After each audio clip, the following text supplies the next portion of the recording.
In this video, I'm going to explain what an RMA is, the different types of RMAs, and the life cycle of an RMA. So what is an RMA? So an RMA, also known as Return Merchandise Authorization, is the process that organizations follow when they're returning an asset or product back to the manufacturer or vendor due to it being faulty or broken. RMAs typically occur when an organization procures new assets and one or more of the assets are deemed to be faulty or not working as expected. RMAs can also happen when assets become faulty over time and they're still covered under an active manufacturer warranty or service contract. Take, for example, an IT organization procures 100 new laptops from one of their preferred vendors. When they receive the laptops, one of the IT engineers notices that 2 of them are damaged and their screens are cracked. When this happens, the IT engineer or IT asset manager will typically contact the vendor and report the damaged goods. Once an organization has reported the damaged goods to the vendor will typically offer to repair or replace the assets free of charge. This is a typical example of a common RMA scenario.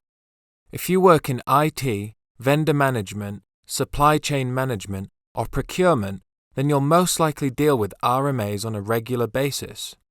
Please note, the term RMA can also be referred to as Return Authorization, RA, Return Goods Authorization, RGA, and Return to Vendor, RTV. Basically, all of these terms mean the same thing and are just used interchangeably. Different types of RMAs. In my experience working in IT asset management, I've seen many different types of RMAs being processed. Below is a list of the most common types of RMAs. Repair. This is when the manufacturer will simply repair the asset and will return it back to you in a functional state. Credit. This is when the manufacturer will keep the asset and will issue you credit for future purchases. Exchange.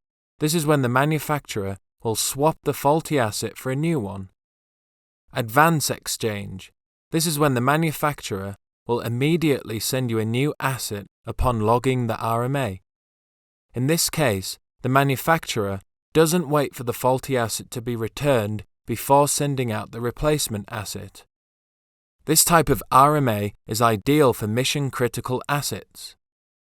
Refund. This is when the manufacturer will keep the asset and issue a refund.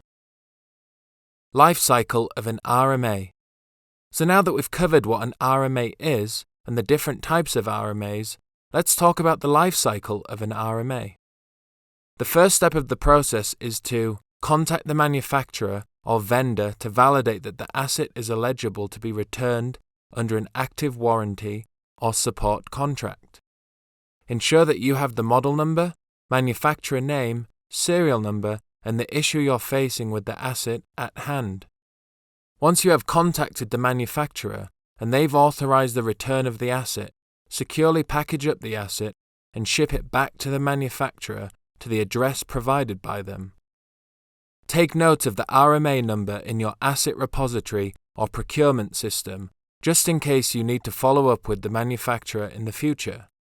Please note that most manufacturers will supply you with a prepaid shipping label so you won't have to pay for any shipping expenses yourself. Ship the asset back to the manufacturer. Once the manufacturer receives the asset, they'll either repair it, provide you with credit, send you a replacement, or issue a refund. And that is the life cycle of an RMA. And before we wrap up this video, I have a few tips I'd like to share when performing an RMA. Always remove any company-installed software from the asset you're returning back to the vendor or manufacturer. Remove your organization's asset tag before sending the asset back.